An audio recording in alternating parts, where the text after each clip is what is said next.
ধারণা করা হয় ঈশা খাঁর স্ত্রী সোনা বিবির নামে সোনারগাঁওয়ের নামকরণ করা হয়।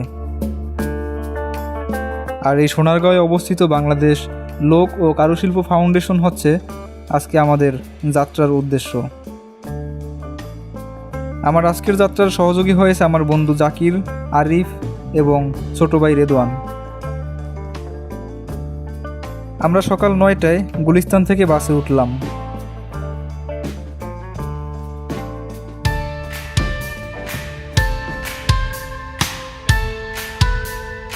স্বদেশ পরিবহনের গাড়িতে 40 টাকা দরে টিকিট সংগ্রহ করে সোনারগাঁওয়ের মোগরাপাড়া যাচ্ছি।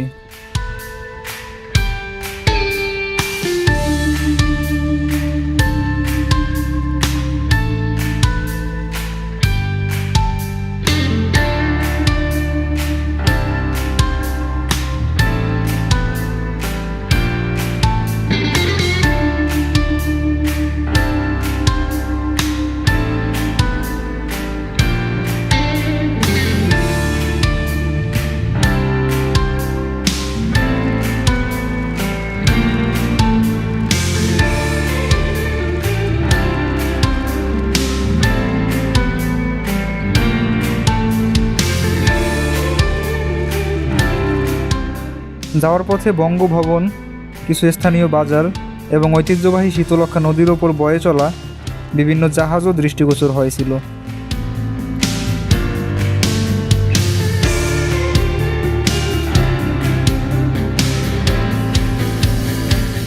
ঢাকা থেকে মাত্র 30 কিলোমিটার দূরের এই পথে উড়াল সেতু থাকায় আসতে খুব একটা সময় লাগে না। বাস থেকে নেমে এখানকার অটো স্ট্যান্ড থেকে জনপ্রতি 10 টাকা দরে একটা অটো ভাড়া করলাম।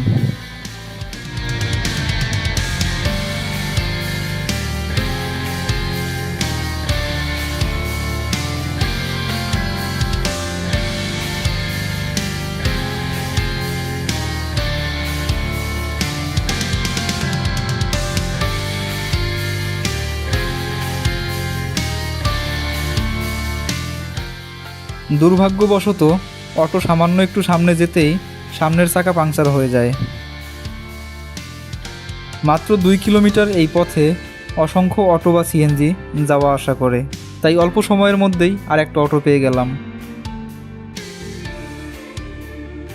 বাংলাদেশ লোক ও কারুশিল্প ফাউন্ডেশনের প্রথম গেট থেকে 50 টাকা দরে টিকিট সংগ্রহ করে ভিতরে প্রবেশ করলাম। ভেতরে প্রবেশ করতেই ডান পাশে বসার ছাউনি, সামনে সংগ্রামী ভাস্কর্য আর বাম পাশে শান বাঁধানো ঘাটসহ পুকুর এবং বড় সর্দার বাড়ি।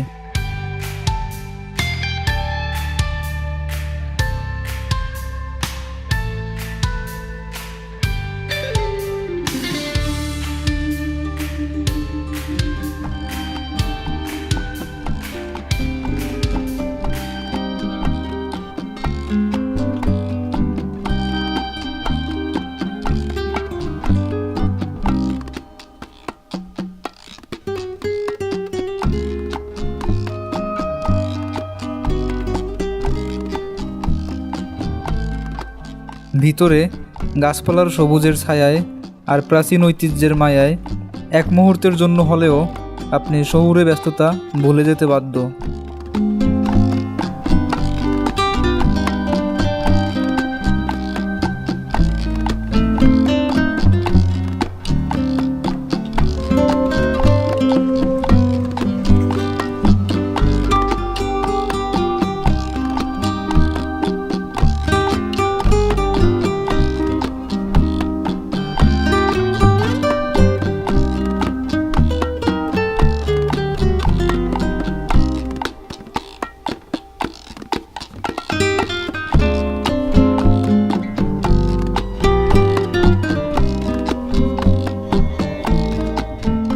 এখানে যেমন জয়নুল আবেদিনের সংগ্রামী ভাস্কর্য আছে, তেমনি আছে আমাদের স্বাধীনতার স্থপতি বঙ্গবন্ধু শেখ মুজিবুর রহমানের ভাস্কর্য।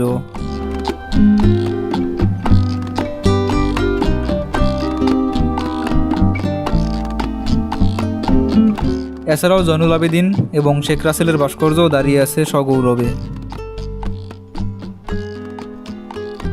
আসুন এবার জাদুঘরের ভেতরে প্রবেশ করা যাক। এই ফাউন্ডেশনটি 1975 সালের জুলাই মাসে প্রতিষ্ঠিত হয়েছিল। এখানে বিভিন্ন প্রাচীন ঐতিহ্যকে সযত্নে রাখা হয়েছে বছরের পর বছর ধরে।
তিনতলা ভবনের মধ্যে থাকা এমন হাজার হাজার প্রাচীন নিদর্শন খুঁটিয়ে খুঁটিয়ে দেখতে প্রায় সারাদিন সময় লাগবে। তবে আমরা কয়েক ঘন্টা এর ভেতরের নিদর্শন দেখা শেষে বাইরের পরিবেশটা দেখার জন্য বের হলাম।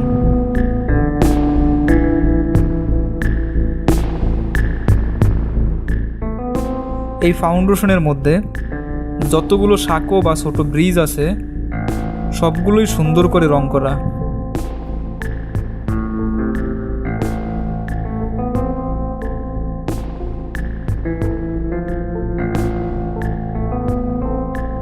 এখানে অবস্থিত সুবিশাল লেকে শুষ্ক মৌসুম হওয়ায় পানি খুব কমই ছিল, তাই আমরা নৌকা ভাড়া করে আর ঘুরলাম না।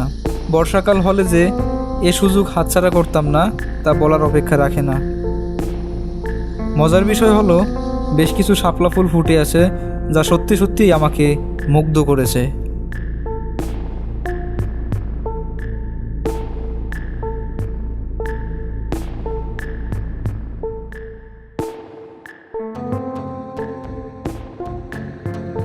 ভিতরের এই পরিবেশে হাঁটতে অসম্ভব রকম ভালো লাগে।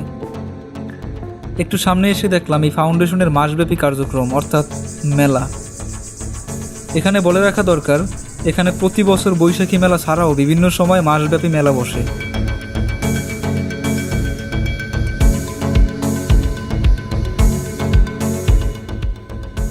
মেলায় বিভিন্ন গ্রামীণ জিনিসপত্র এবং মৃৎশিল্পের তৈজসপত্র পাওয়া যায়। এর পাশাপাশি আমাকে যে বিষয়টা মুগ্ধ করেছে তা হলো বায়োস্কোপ। আমি সত্যিই আমার কৈশোরে ফিরে যাওয়ার অনুভূতি পাচ্ছিলাম।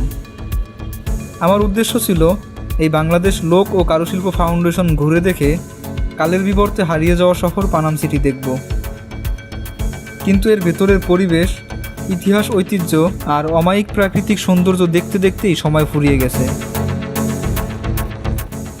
তবে সময় ফুরিয়ে গেলেও হৃদয় জুড়ানো এই স্থান ত্যাগ করে পানাম সিটি যাওয়ার মতো কিছুটা সময় হাতে ছিল, কিন্তু মন চাইছিল আরও কিছুটা সময় এখানেই থেকে যাই, আরও একটু মুগ্ধতায় হারাই। তাই পানাম সিটি যাওয়ার পরিকল্পনা মাথা থেকে জেরে ফেললাম। পুরো সময়টা এখানেই ব্যয় করলাম।